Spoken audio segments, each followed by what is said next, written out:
Hi everyone, in this video I will show you that how you can create verified Venmo account. You'll need to complete a few essential steps. First is sign up for Venmo. Start by downloading the Venmo app or visiting their website. Sign up with your email address and create a strong password.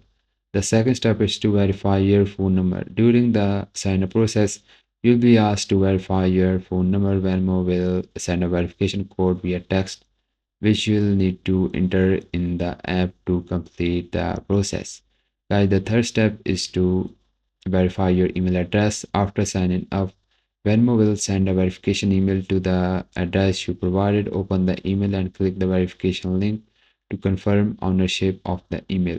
The fourth step is to add and verify your bank account.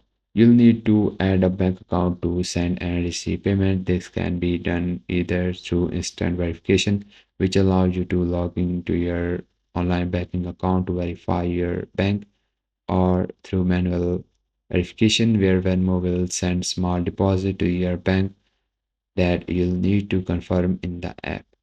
Once these steps are completed, your Venmo account will be verified and ready to use for sending and receiving money securely.